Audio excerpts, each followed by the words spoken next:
Өнөөдөр би та бүхэнд хуваалцаж байгаа энэ сэдвийн би 3 хэсгээр хувааж та бүхэнд хуваалцана. Та бүхэн 3 зүйл санахад бол. Нэгдүгээр Есүс өөрийгөө би бол амьлал ба ам гэж хэлсэн байна. Эдгээр үгсийг одоо Есүс хэнд хэлсэн бэ гэвэл бид нар шинэ гэрээний Иохан номыг бид нар үзэх хэрэгтэй болно. Тэгвэл тэнд нэг одоо эгч дүү 3 байсан баг. За зарим хүмүүс бол одоо Марта, Майр тэгээд хин блэ? Лазар гэдэг одоо гэр бүлийн 3 хүн ах дүүсийг, эгч дүүсийг ингэж одоо мэдчихэж байгаа. За зарим нь Мартаг одоо том эгч нь байсан гэж үздэг. Ягдгүй бол бас яг хуу Мартагийн гэрт гэж хэлсэн ба.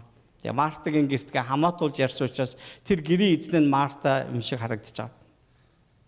За тэгэхээр Лазар одоо дундх дүүн байсан уу эсвэл хамгийн бага дүүн байсан уу мэдэхгүй.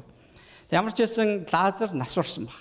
За одоо ерөнхийдөө Есүс ер нь хол ойр явж тэ Иерусалимийн ойр орчмоор гарч явахдаа Битан гэж тосгонд тэднийг тосож авсан дагалдагч нарын хамт тэднийг тосож аваад байнга л үйлчилж тэдэнд үнэхээр халуун дотн ханддаг энэ нэгэн гэр бүлийнхэнтэй Есүс дотн болсон баг. За ингээд тэр тусмаа одоо энэ айлд байгаа Лазар гэдэг нэгэн одоо залуутай бүр ер нь маш их тийм ойр харилцаатай болсон. Найзууд болцгоосон баг. Тэгээ нэг өдөр нэг холоо газар одоо Есүс үйлчлэлтэй хийгээ явж явах үед нэгэн мэдээ ирсэн байна. Багшаа Лазар өвчтөй байгаа юм байна гэж. Яг тэгсэн чинь Есүс тэрийг сонссон мөртлөө яваг баг. Тэгээд Есүс баг чинь сонсон мөртлөө яваагүй 1-2 хонжогоод ингээд явсан байна. За ингэсээр байтал одоо 4 хоног өнгөрсөн нас орсноос нааш. За аль хэдийн Лазарыг хадан булсанд ингээд оршуулахаар тавьсан байна. За одоо ингээд одоо шороморгоор болдог байгаагүй л дээ тухайн үед чинь тэрний ёс таншил бол биеийн аль болох хүндэхгүй гэчээдэг. Тэгээ ядгүй хөхтөр хадан булшин одоо ингээд тавьсан байна. За ерөнхийдөө бол түүний ингээд нэг агууд ингэж байрлуулаад тэгээд үүдэнд нь том бол чулуугаар ингээд таглаж тавьсан байна. Энэ бол тухайн үеийн оршуулгын зан үйл. За ингээд Есүсийг харсан Марта юу гэж хэлдэг вэ гэхээр та жоохон эртхэн ирсэн бол тэр одоо өдөрт бол амьд байх байсан маа гэж хэлдэг. Та эртхэн ирсэн бол өдөрт амьд байх байжээ гэж. Тэгсэн Есүс хариуд нь юу гэж хэлсэн бэ гэхээр би бол амьлал ба ам багамаа. Надад итгэдэг хүн өөхөвч амьлнаа.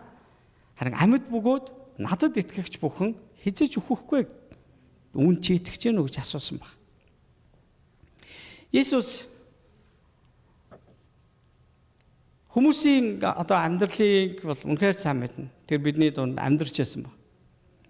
Тэгээд одоо Марта, Мария хоёр өөрийнх нь одоо дүү Лазар өвчтөй, хүнд өвчтөй, өхлүүд өвчтөй болонгууд Есүс рүү хил дуулгахдаа аминдаа одоо нөгөө амьд байгаа дээр нь одоо аварчих, эдгээлгч санаатай байсан баг.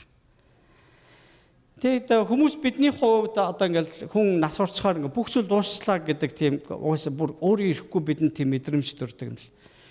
Тэгээд саяхан бас бидний тэ одоо хайртай анд найз маань Тэнгэрийн улс руу явсан тийм ээ. Тэр бол үнэхээр бас бид нар жоохон ойлгохгүй яг тийм үуч байгаа. Магадгүй та бүхний зарим нь одоо ч гэсэн гайхаад асууж яж болох юм дээ. Бурхан та яагаад энийг ингэж хийсэн бэ? Тэгээ ерөөсөө энэ хүмүүс бидний сул тал бол ерөөсөө энэ бидний дорой байдал бол энэ байна. Тэгээ яагаад үнэс ийм амьдрал, ийм тавилан бидэнд ирсэн бэ?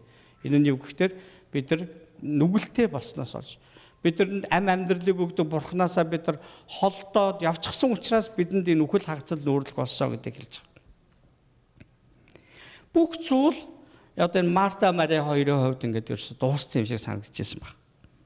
Харин Есүс ийм одоо найдвар алдсан нэгэнд юу гэж хэлж байна вэ гэхээр за амьлал болоод нөгөө та нарт ярьдаг байсан те заадаг байсан, номлодог байсан нөгөө амьлал мөнхийн амь руу одоо амьдрах тэр амьлал болоод тэр амин нь бол би байгаамаа гэж Есүс хэлсэн. Тэнгүү тийм ээ та хожмын өдөр дараа дахиад ирэхдээ одоо биднийг амьлуулна гэдэг бид нар мэдж байна гэсэн баг. Марта хариултанд гэж хэлсэн. Есүс тэгтээ тухайн үед ингэж хэлэхдээ би Лазарыг амьлуулна гэж хэлээгүй. Харин би бол амьлалт гэж хэлсэн баг. Амьлуулна гэж хэлв. Би бол амьлалт юм а гэж хэлсэн. Энэ бас яг олон зүйлийг бидэнд бас зааж өгнө. Юу гэхээр хүмүүс бидний хөвчлэн өөрсдийн хүсэж байгаа зүйл дээр анхаарлаа тавьж бурхантай харилцдаг. Бурхан руу ирдэг шалтгаан дандаа ямар нэгэн зүйл өөрийн хүссэн зүйлээр гүйцэлэхийн тулд ирдэг.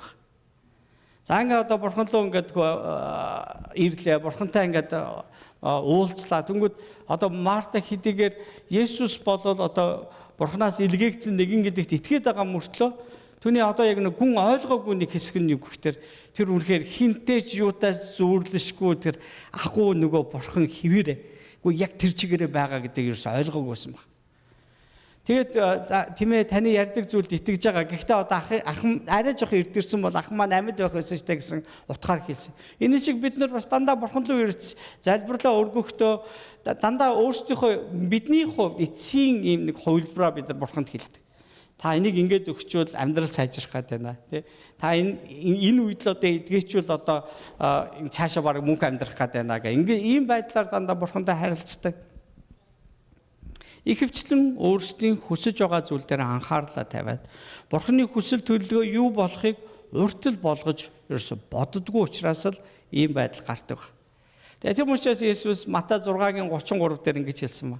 Гагцгүй эхлээд бурханы хаанчлал ба зөвхт байдлыг хайхтун. Яасан гинэ эхлээд юу хай гинэ? Бурханы хаанчлал ба зөвхт байдлыг хайхтун гэсэн. Бурханы хаанчлалыг бид нар яагаад бодох ёстой? Энд чинь үгүйс байгаа зүйл байхгүй. Угсаа ингэж мөнхөд оршсоор ирсэн бүр цаашдаа мөнхөд байх. Өнөөс өөр одоо хаанчлууд байх нь байна. Одоо хүмүүс ч байна. Бас сатан одоо тэр бузар муус чөтгөрүүдтэй одоо бурхны эсрэг тэрсэлсэн тэд нар өөрсдөө одоо бас нэгэн юм хаант улстай байна гэж бодоод байгаа шүү дээ. Гэтэл бурхны хаанчлаас бусд нь бүгд устдаж үгүй бол өнгөрөн одно гэдгийг Библи хэлж байгаа. Тэгэхээр тэр мөнхөд орших ерөөсө ганхгүй ялдарч муутахгүй арилж өнгөрөн одохгүй тэр хаанчлалын тухай бодох хэрэгтэй болж байна гэсэн. Тэнд та бид очих тухай бодох хэрэгтэй гэсэн үг байнга. Би чи миний амьдралын эцсийн төгсгөл найдварч юу вэ? Би тэнд л очино гэдгээ би бодох хэрэгтэй байхгүй юу? Аамен. Тэгээ би над дотор байдаг нэг юм бас нэг бодол байдаг. Заримдаа ингээд хар газар амьдарч байгаа ингээд бидэнд ингээд хэрвээ ингээд нэг нэлээд бас бидний амьдрахад ингээд жоохон хэцүү болоод ирвэл танд ер нь нэг бэкап план буюу нэг жоохон цаанаа нэг юм нууц төлөвлөгөө байгаа юм, план байгаа юм. Хайчих уу? Тэгээ нутаг руу голцсон зү их нутаг руугаа. Тэгэхээр би таныг яг энэгээр дамжуулаад нэг энэ зүйлийг бүр сайн ойлгоод байгаа. Яагаад бид нар бурхны хаанчлалын тухай эхлээд бодох ёстой вэ гэхээр энэ чинь бидний мөнхийн план ахгүй төлөвлөгөө. Мөнхийн найдвар. Энд ерөөсөө үл ганхах тэр хаанчлал буюу тэр мөнхийн улс тэр диважнд яг юу гэдэг вэ? Тэнд амьдрдаг тэр иргэд нь ер нь ямархуу амьдралтай амьдрдаг гэж бодож байна. Юу энэ дэлхий дээр байгаа юу таач зүрлэхийн аргагүй тийм ингээд үзэгслэн бол үзэгсэн төгөлдөр болдгоо чинээлэг бол чинээлэг хангалт бүх юм бүр ингээд тулцсан гэж боддоо. Энэ дэлхий дээр хүмүүс өөртөө хэрэгтэй надад байгаасаа гэж хүсдэг зүйлсүүд тэнд бол байхгүй. Ягаад гэвэл тэнд энэ бол хог новш гэж хэлсэн Библиэлд. Зүгээр хэрэггүй юмсууд гэж байгаа юм. Тэнд бид нар одоо газар ухаал, уурхаа ухаал, улс орноо хөгжүүлээд юм байхгүй шүү дээ. Бурханы тэр нүмер нөөлөг оршихуу бялгсан тэр газарт мөнхийн амьдрал байж байна. Нэгдүгüүрт мөнхийн амьдрал байж байна. Тэнд амьдрэх хүмүүс бүгдээрээ мөнх амьдран. Тэнд өдлөх одоо нөгөө үрчлээдэх, ялзарч муудаж, устдаж үгүй болох гэж ерөөсөө юуч байхгүй. Тэгээ тэр улсын иргэн болчмоор байна. Тэгээ тэр улсын иргэн болчмоор байна. За одоо ингээд яг хоо бидний байж байгаа газар чинь бас өнгөрсөн бараг 200 гаруй жилийн туршид баггүй юу 200 гаруй жилийн туршид заавар 300 гаруй жилийн туршид Европ төвд амьдарч байсан тэр хүмүүсээс тэгээ одоо их газарт амьдарч байгаа тэр хүмүүсээс шинэ газарт шинэ амьдрал эхлэх гэсэн яг тийм хүсэл тэмүүллийн орон байжээ. За одоо ингээд энэ дэлхий дээр ерөөсөө нэг хөнгүү арал ерөөсөө үлдээгүй юм шиг байгаа байхгүй. Бүх л газарт нь хүмүүс амьдарч байна. Бүгд эзэмшилтэй болсон. Тэгээ одоо бид нар чинь бүх газар яг адилхан байгаад байна шүү дээ. Альч улсад очисон нөгөө эдийн засгийн хямрал, альч газар очисон нөгөө л үхэл хагацал, нөгөө л их одоо дарамт, тэг үр шир ажиллах хэрэгтэй болно, хүнд хүчээр ажиллах хэрэгтэй болно. Бүр ингээд хөлсөө тослуулж, бүр цусаа урсган байж өөрсдийнхөө төлөө амьдрах хэрэгтэй болчиход. Тэгвэл одоо хаан ч очисон бидэнд адилхан болчиход байна шүү дээ. Тэгээ тийм учраас Есүс бидний зовлон мэддэг учраас та нар газар дэлхий зовж гинөө? Би танд юу хэлхийг хүсэж байна гэдэг. Эхлээд Бурхны хаанчлыг санаж бодороо гэдгийг хэлж байгаа. Тэгээ хоёрдугаарт нь зөвхт байдлыг хаагаарай гэсэн. Тэгвэл юу нь зөв вэ энэ дэлхий дээр? Яг юу нь зөв вэ? Бидний маргаан үргэлж дандаа хоёр үзүүртэй байдаг. Яг энэ нь зөв үү гэдгийгсэн ч нөгөөдг нь ямар нэг байдлаараа буруу байдаг. Энэ дэлхий дээр ганцхан яриа, ганцхан сэдв болол ганц л үзүүртэй, ганц л чиглэлтэй. Энэ бол Бурхны тухай яриа. Тэм учраас бүр шулуун бөгөө тустаас түмхэн шанаг хэлдэг, тийм ээ? Бурхан би мөнхөд оршин байна. Би та нарт мөнхийн амьдралыг өгч чадна. Та нарын бүх өрийг чинь би гим нүгэл миний эсрэг тэрссэн болгоныг чинь би уучлж чадна. Та нар над руу ингээд ирэхэд би та нарт бүр бодсноос чинь бүр ингээд төсөөлхийн аргагүй тэр хിവэл нүгүслийг би та нарт үзүүлж чадчих. Над руу ир, тэр л болцол ерөөс. Миний илгээсээ аврагч та нар итэг, тэр л болцол. Энэ тухай ярьж байгаа. Амен. За тэгээд жоохон өмбөллээд байна үгүй юу? Зарим хүмүүс. За. Марта яг одоо өөрт нь үхэл зовлон тохиолдсон уугашуу давтцсан байгаа учраас одоо ерөөсө Бурхны хаанчлалын тухай бодох сөхөөчгүй байж байгаа. Гэхдээ Бурханд итгэж байгаа юу? Итгээд ах шиг нэ. Тийм ээ. Та бол хожим биднийг амьлуулнаа гэ. Мөнхийн улстай аваачнаа итгэж байна. Харин Бурхны яг одоогийн мөнхөд байх түүний хүч чадал бүр итгээгүй. Дээрэс нь Есүс Христ өөрөө тэр Бурхан юм а гэдгийг бас хараахан итгэж амжаагүй байж байгаа. Та бид өнөөдөр яг Марта шиг юм байдалтай байж байгаа юм биш үст. Та маа Бурхны талаар мэддэг, таньдаг. Тэ? Есүсийн талаар ямар ч муу юм хэлэхгүй. Марта ч гэсэн тийм. Бурхныг бүр одоо Есүсийн талаар хэн нэг муу хэлвэл бүр Есүсийн төлөө амиач өгч чадна. Марта бол яг тийм. Та ч гэсэн та бид ч гэсэн бас тийм л байгаа. Харин яг одоо бид нар яг бүрэн утгаар нь Есүс өөрөө тэр Бурхан гэдэгт бид нар хэр итгэж байгаа.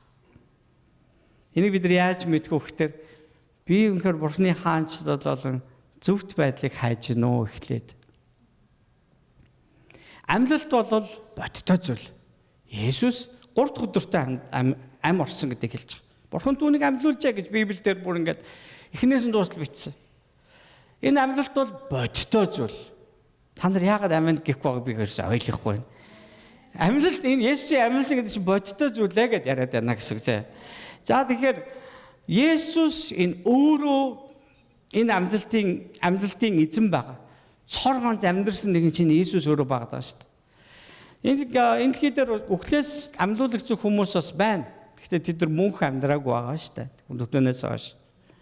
Тэгэхээр Лазарыг одоо Мартатай ярьсны дараа Есүс Лазарыг дуудаад амьлуулдаг тийм ээ.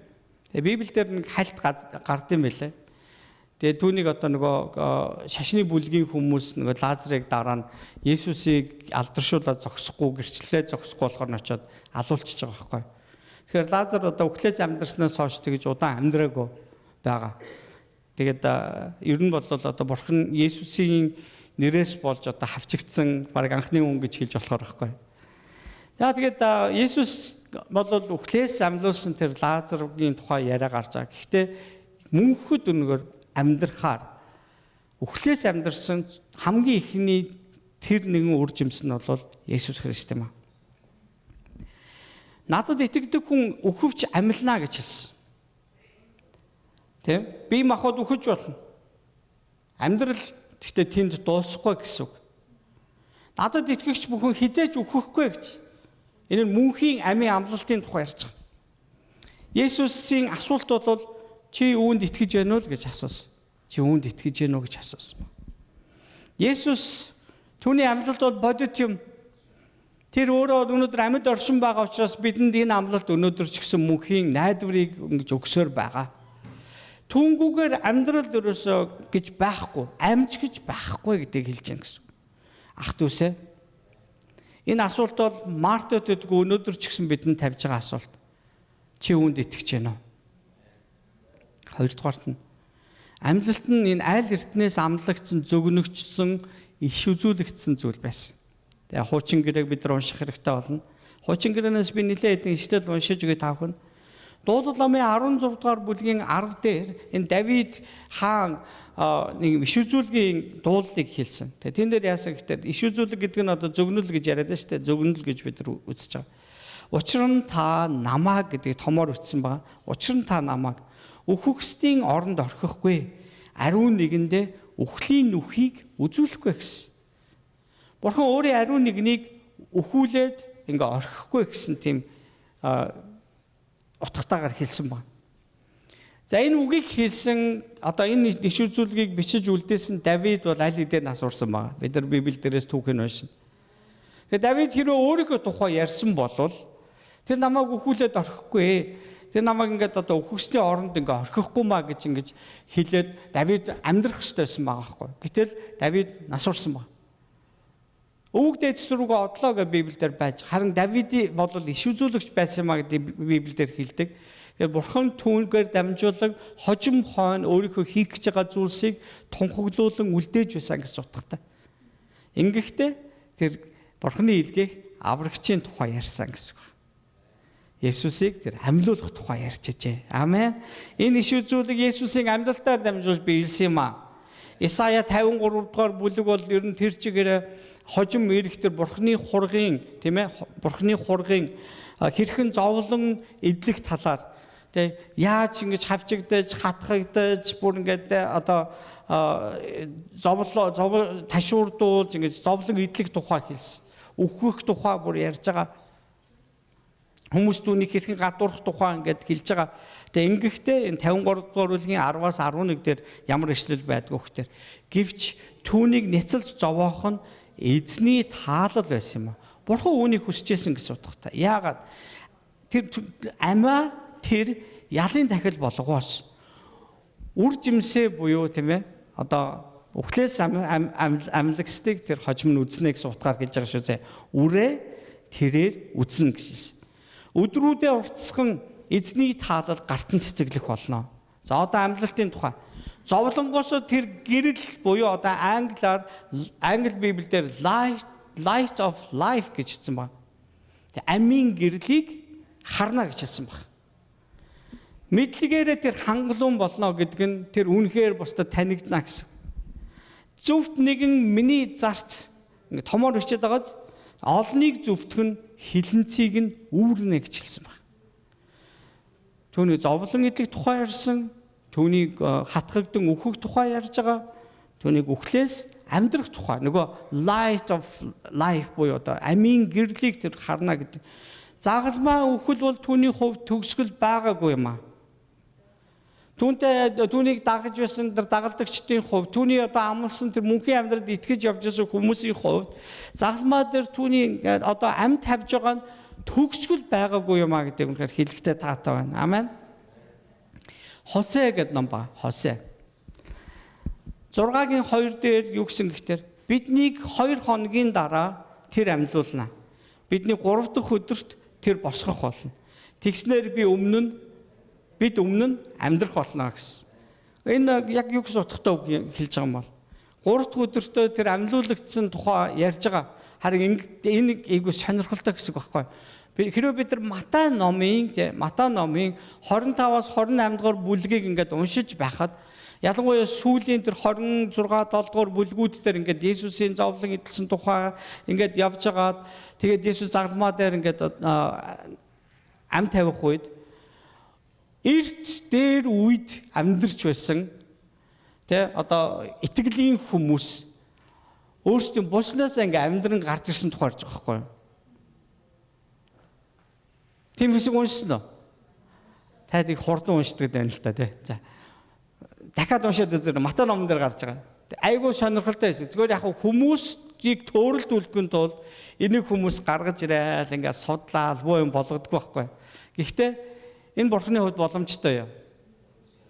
Тэгээд бүр Библиэлд тэгж байгаа шүү дээ. Бүр одоо Эхлэл номын бид нар 5 дугаар бүлэг дээр байдаг нөгөө хүмүүсийн угийн бичиг байгаа шүү дээ тий. Адамын үр өдмийн бичиг ингээд явж хагаад Ново дээр ингээд төгсөж байгаа.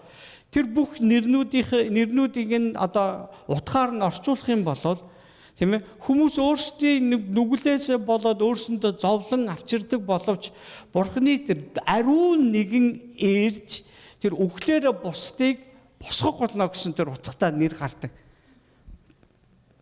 Хүмүүс тэр олон зуун жилийн туршид, олон мянган жилийн туршид амьдраад явж байхдаа бурхан ийм мессежийг хожим нь өнөөдрийн бидэнд уншуулах гэж, сонсуулах гэж тэгээ тэдний амьдралыг хэрэгжилж байгаа гэдэг тэр тухайн хүмүүс мэдчихсэн нь. Мэдээгүй те.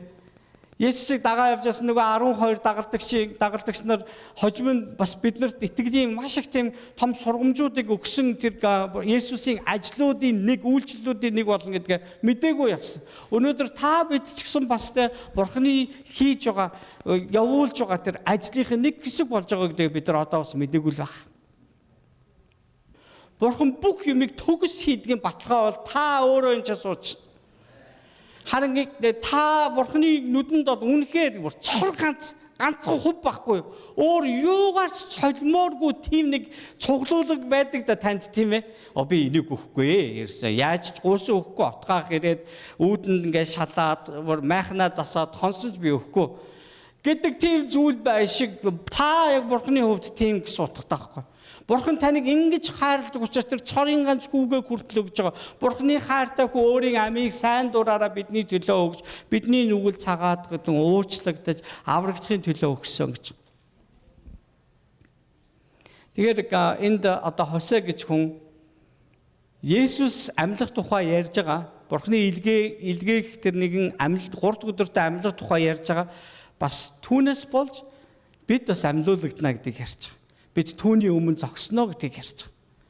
Энэ тухай ярьж байгаа. Тэгэхээр Хосе амьлуулагдсан гэсэн утгатай үг биш л дээ. Бид гэж ямар хүмүүсийг хэлээд байгаа вэ? Бүх одоо бурханд итгэдэг хүмүүсийг ярьж байна гэсэн үг. Хожим бид нар бурханы өмнө бүгдээрээ зогсох болно гэсэн үг шүү дээ. Аамен. Тэ? За одоо манай одоо бид нар одоо ирж байгаа он жилүүдийг гэрэл гэгээтэй бас ухтаараа гэж хүсэж байна. Бидний бас яг нас мас жоохон явж л байгаа л да. Тэгэхээр нэгнийхээ урд хойно ороод бид нар жоохон төрүүлээд явах бах заа. Энэс битгий тэгэж амар айгаараа би тайханд яриад шүү дээ. Есүс бидний мөнхийн найдвараа. Тэр амьдсан учраас бид нар түүний өмнө шууд зогсгол. Амен. Биднээс арай жоохон төрүүлж явсан нэг нь ингээд нэг тэ мөнхийн улсын нэг жоохон нэг эхний нэг юг мэдрээлтэй одоо нэг уур амьсгалын мэдрээл ингээд хүчнийг гой газар руу орох гэдэг юм биш үү гэжээс чи энэ газар дэлхийд хэдэн зуун өнгөрөөл араас нь манус ингээд нэг хэдэн жил өнгөрөөл бид нар араас нь яваад иччихнэ гэл. Хүй орог байгаа маа гэх. Гэхдээ мэдгүй би ойлол нэг хэдхэн секунд болсон чи нэг ийм араас ороод ирэх юу хурдан ирдэг юм бэ одоо. Тэгнэ гэсэн үг байна шүү дээ. Яв ном дээр нэг гайхалтай иш үзүүлэг өгдөг. За бид нар Яв номыг ингээд харах юм бол Яв ном чинь 66 бүлэгтэй юм ном байдаг. Тэгээд одоо Яв гэж хүн баян хүн байжээ. Тэгсэн чинь баян хүнийг балаг тойрохгүй гэдэг дэлхийн үзлэр бол тэр үнэхээр азгуудсан ба. Гэхдээ нэг хэдхэн хоногийн дотор бүх ид хөрөнгөө алдсан. Нэг өдрийн дотор өөрийн 7 хүү 3 охиноо бүгдийг нь алдсан. Тэгээ өөрөө яасан бэлээ? Би нүвчтэй болцсон. Одоо зовлонтой байж байгаа. Тэгэл ерөөсөө эхний нэг 2 бүлэг дээр энэ гараад л бүрс ингээд амьдрал ингээ оронгоороо эргээд одоо бүр ингээд дамартсан ингээ байж ах үед нь яг юу болж хуурчна. Түүн дээр хүмүүс ирээд чи бурхны өмнө нэг буруу юм хийц учраас бурхан чамайг шийтгэхэд байна гэдэг. Чи бурхны өмнө буруу юм хийгээд байсан учраас бурхан чамайг шийтгэхэд байна гэсэн. Би яг энэ тухай яриад байгаа байхгүй юу? Бид нар бурхныг мэдээд байгаа. Хаана байхаа мэдж байгаа. Түүнийг хин гэдэг бид нар шулуухан хэлнэ. Яг цагт бол магадгүй амиач өгч магадгүй. Гэхдээ нөгөө яг зориулалт чинь яг хаана яг яаж гарах хэвээр. Та өөрийгөө энэ дэр хүчлэх хэвээр шүү дээ. Тэ? Таны бие хүсгүй байж болно, ядарсан байж болно, тэ? Нойрч нь хурж иж болно. Гэхдээ ингээд би одоо 34 жил одоо Христэд итгэснээс хойш 34 жил өнгөрч байна. Тэгээ энэ хугацаанд бол зөндөө л ингээд тийм нөхцөл байдлыг туулж байгаа. Тэ ингээд нэг заримдаа бүр ингээд хоошоо суугаад за нэг бүтэнсэ өдөр болчихдаг ч юм уу гэж бодох ч байна. Гэтэл өөрийгөө хүчлэх хэрэгтэй болно. Яагаад бид нар ийм байх хэвээр? Яг үнэхээр тэнцэж байгаа гэдэгтээ итгэлтэй байна уу? Паул тэгээд байгаа шүү дээ. Тэр мөнхийн улсын үүдэнд очисон чинь ингээд хамрыг чинь хавчих шахаад урд чинь тэр хаалга нь хаагдчихвол яг та үнэхээр тэнцэнэ гэдэгтээ итгэлтэй байгаа мó? Тийм учраас Есүс асуугаад байна. Чи юунд үнэхээр итгэж гин үү гэж. Тийм ээ? Тэгэхээр би та бүхнийг яг зөв цагтаа ирсэн гэж бодож байгаа бол яг өөртөө зориул. Энд өдөр болгон эзэн үгээ өгж идэг шүү. Бүр ялангуяа эзэн өөрийнхөө энэ цагтаа өгж идэг. Энэ цаг өнгөрсөн 168 цагт ерөөсө ганц олдож байгаа нэг 30-40 минут. За магадгүй би урт ярихаараа нэг цаг ярьж байгаа бох те. Тэрнээс их өөр өдрүүдэд та янз бүрийн номлогч сонсдог л байх л та. Гэхдээ таны байгаа газарт Бурхны буулгаж байгаа ерөөлийг та алгасч гин гэсэн үг байхгүй. За үүнээс би дахиж хизээч ярихгүй энэ талаар заяа. Хизээч та нарыг би ингэхгүй заяа. Номлолынхаа донд хизээч шүү заяа. Сүүлчийн удаа. За яв зовлонтой амьдарч ижээ. Зовлон донд байна. Хүмүүс түүнийг шүмжлээд, найзууд нь ирчээ шүмжлээд салдгүй. Яв өөрийгөө би юу ч тэгж би бодохгүй байна. Явд нэг асуудал байсан нь өөрийгөө Бурхны өмнө хангалттай сайн байсан л гэж бодсон. Тэр нь бол үнэхээр өөрийг нь буруутгах шалтгаан ба. Нөгөө найзуудынхын шалтгаан нь юу гэхээр чи нэг буруу юм хийсэн учраас Бурхан чамайг шийтгээд байгаа. Тэ? Энэ бол бүр таг буруу үзэл байхгүй юу? Юу гэхээр Бурхан хүнийг уучлах чадах уу? Өршөөж чадах уу? Тийм учраас тэр Мосо Ааронд хандаж хэлэхдээ тэр одоо майхан сүмийг байгуулад тэр ариун онцгой ариун газар руу тахилж буюу тэр Аарон тэр одоо нөгөө тахилд өргөсөн цусыг цацхаар орж ирэх үед нь түүний биеийг харахгүй тулд тэр одоо утаан хөшгийг ингэ суунаглуулаарай гэсэн нэг ургамлыг шатаагаад. Яагаад гэвэл Мосод тайлбарлаж байгаа би Аароныг биш түүнийг гардах тэр золиосыг би харахыг хүссэн юм а гэж байна. Бурхан бүгдийг хардаг биш юм уу? Бурхан тэр утааны нэг эд ширхэг болгонд байгаа штэ. Тэнгүүд ингээ Бурхан тэр Аароныг бүхлээр нь харж байгаа. Тэр утаан дотор хүний нүд харж чаддгүй юм а гэхэд бүгдийг нь түүнийг хэн болохыг нь дотроо юу бодоод агуулад байгааг нь мэдж байгаа мөртлөө Бурхан өөрийгөө хуурж байгаа юм шиг тий ингээ таглаж байгаа байхгүй нүдэ хэмж байгаа байхгүй. Тэгээ зөвхөн хаашаа харж байна уу? Түүний гар дээр золиосыг харж байгаа. Тэгвэл Есүс Христийг тэр илгээс шалтгаан нь энэ дэлхий дээр окей. Урд хоождох нүглийг чинь би харахгүй байхыг би хүсэж байна. Энтэй би бүрс хэрүүл маргаан хийхгүй байхыг би хүсэж байна. Ганцхан болцол. Чамд зориулж байгаа энэ хайрыг минь хүлээж авч итгэж гин үү? Окей. Би тэгвэл чамд авралыг өгч. Ерөөсөө энэ бол бидний сонсож байгаа сайн мэдээ шин. Йов номын 19-ийн 25-аас 26 дээр Йов бүр эд гашуудалтай байх үедээ хэлж байгаа үг. Золигч минь буюу одоо англи библиэр бол энэ my redeemer гэсэн үг байгаа. Миний одоо аврагч гэсэн үг зэ. Миний аврагч маань амьд гэдгийг эцэст нь тэрээр газар шорон дээр буюу англи библиэр earth гэдэг үгийг хэрэглэсэн. Энэ газар дэлхий дээр эргэн зогсно гэдгийг би мэднэ гэсэн баг. Гэхдээ нөгөө зовлонд дотор байгаа хүн ингээ нэг санаанаасаа нэг юм сони юм зохиогоод өөрөө ч ойлгохгүй те зохиогоод хилцэн гэж байхгүй. Бурхан яа иш үзүүлэгч байсан. Тэгэхээр Бурхан түүгээр дамжуулаг энэ дуулыг бичиж үлдээхдээ ямар үгийг хэлж яах вэ гэхээр намайг аврагч тэр нэгэн тэгээ бүх хүн төрөлхийг аврах тэр redeemer тэр чөлөөлөгч тэр аврагч тэр үнэхээр нэг амьд гэдгийг би мэднэ гэж хэлээд байгаа байхгүй тий. Амьд байна гэдэг би мэднэ гэж. Амен. Я зовлон донд бүх зүйлээ алдсан ч тэгээ энэ үедээ амлалтын найдвараа алдаагүй байгааг нь бид эндээс харж байна. 26 дугаар ишлэл дээр арьс минь устгагдан устгагдсан хонж би махбодороо бурхныг харах болоо гэж хэлсэн баг. Энэ өөрийнхөө итгэл найдварыг тунхаглаж байгаа. Тэгэхээр яг энэ үед нөгөө Йовын асуудал юу байсан гэхээр уйман өвчтөй болцсон те нойтон хамаа өвчтөй болсон. Тэг варны хилтерхийгээр бие майжчихсан гэж байгаа байхгүй юу? Арьс нь хуурашаад байгаа юм биш. Захтнаад байгаад майцсан гэж та бодож байна те. Үгүй зарим тавыг нь хуулж байгаа байхгүй тэр чинь. Ингэж хуулсаар байгаад өмөрөөд унна. Тэр арьс нь эргэж төлчихгүй ягаад гэвэл цаагаараа ингээд идээ бээр болцсон байгаа учраас аахгүй. Ганц хуруу яадаг үлээ те. Түүний бүх бие тийм байгааг бат та. Одоо ерөөсөө үхэж байгаа байхгүй. Гэхдээ тэгсэн ч гэсэн түүний дотроос яг ийм үг гарч ийнгээ боддоо. Ваа те ийм итгэлтэй болох юмсан. Тэ ингэж их бурхандаа найдах юмсан. Танд ийм бодол төрж гинөө? За одоо бүгдээрээ шинэ гэрээр буцаж очие. Христ үхэгчдээс амьдуулагдсан бөгөөд нойрсогчдоос анхны үр жимсэн юм а гэж Коринтынд бичсэн загталтаа 15-ын 20 дээр Паул хэлсэн. Анхны үр жимс гэдэг нь эхнийх буюу баталгаа болж байгаа араас нь ургах үр жимсүүдийг бидэнд сануулж байгаа. Христ амьлсан. Түүнд итгэгч нар ч гэсэн бас амьлнаа.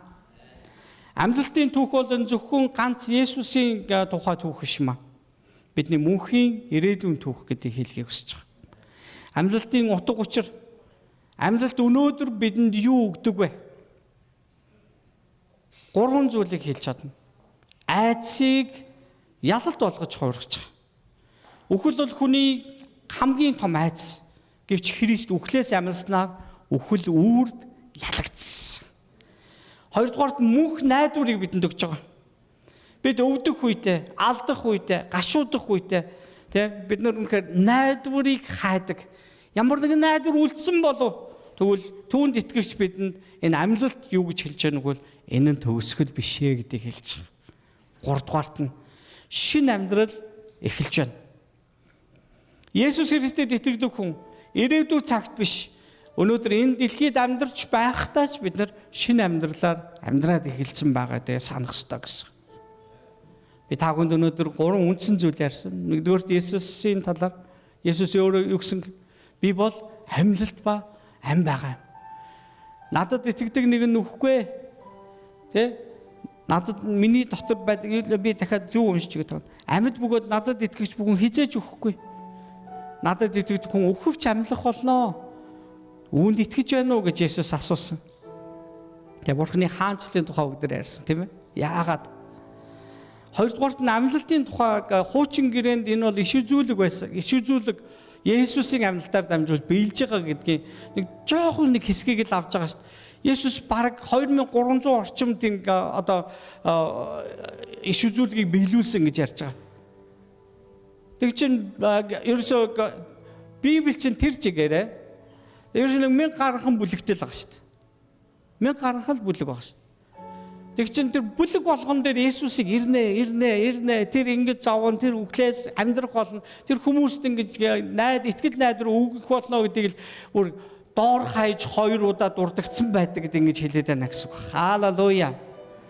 3 дугаарт нь та бүхэнд би юу хуваалцах вэ? Амьлалт бидэнд юу өгч байна? Айдсыг ялалт болгож өглөө. Үхлээс яах хэрэггүй юм байна. Бидэнд мөнхийн найдварыг өгж байна. Есүсийн амьлалт. Та өвдөх үедээч, алдах үедээч, бас уу гашууд авцсан байх үедээч Есүсийн амьлалтыг санаарай.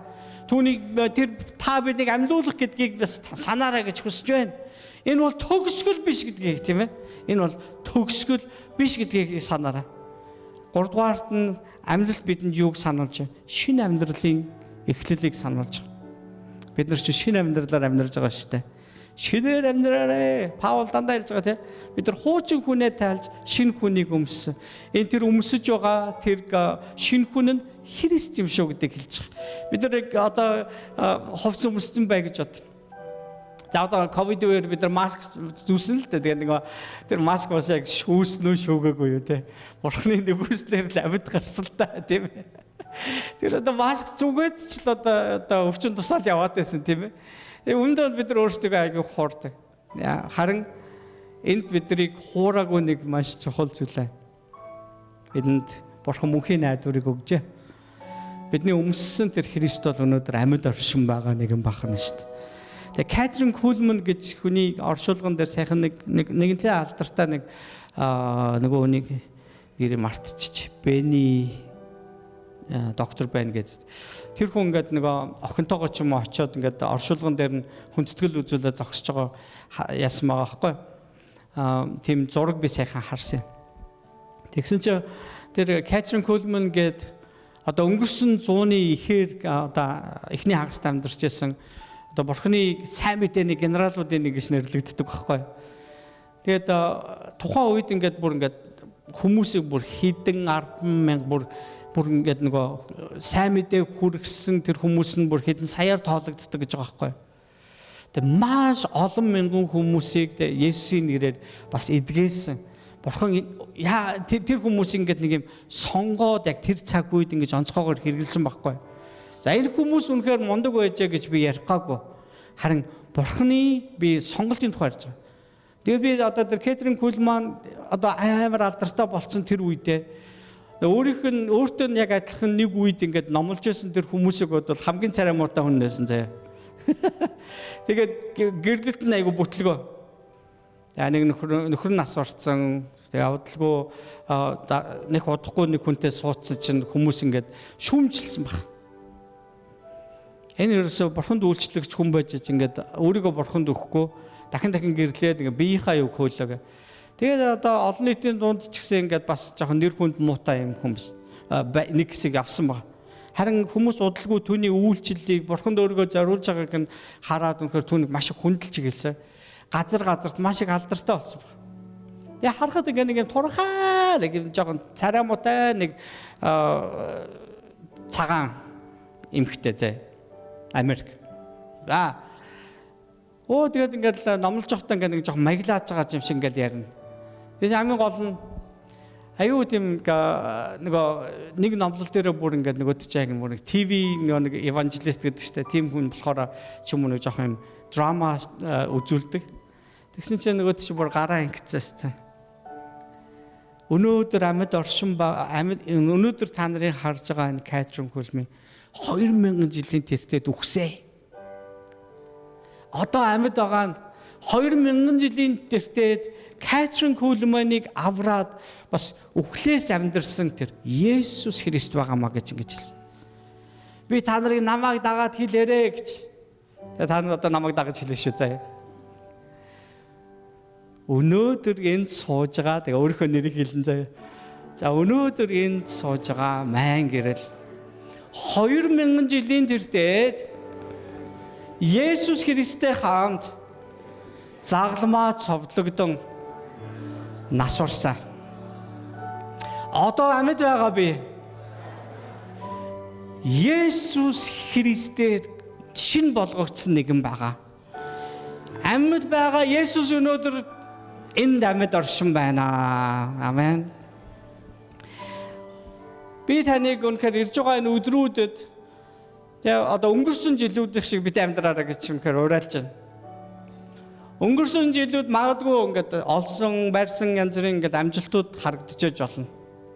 Танд бас ингээд залуу байхад сайхан байжээ гэж. Гэхдээ тэр хүн чинь зүгээр нөгөө нэг history буюу одоо түүх болж үлддэг гэсэн байгаа даа шүү дээ. Бид тэр яг өнөөдөр бурхан бидэнд яг юу хэлж байгааг хүлээж авч тэгээ түүний дагуу маргааш нь амьдрах гэдэг бол бидний амьдралын хэв маяг байх хэрэгтэй байхгүй. Өнгөрсөндөө бид нар хөлөө тавьчихад нөгөө хөлөө бид нар шинэ амьдрал руу хийн гэж байхгүй. Нэг эргэсэн бол эргэсэн шиг явах хэрэгтэй болно гэсэн. Нэг зориулахар шийдсэн бол зориулсан шиг зориулах хэрэгтэй болно гэсэн.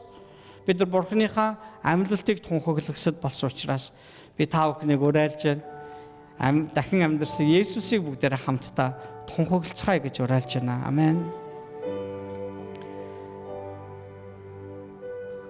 Есүс хэлсэн амьлалт ба ам бол би байгаа юм аа. Надад итгэдэг хүн өөхөвч амьлнаа. Тэгээд дахиад юу гэлээ? Амьд бөгөөд надад байдаг ямар ч итгэгч надад итгэдэг хүмүүс тэд яа гэлээ? Хизээч өөхөхгүй гэж хэлсэн. Тэгээ Есүсийн асуулт бол чи үүнд итгэж байна уу гэсэн баг. Энэ асуулт өнөөдөр бас бидэнд тавигдж байна гэсэн. та бид үүнд итгэж байна уу?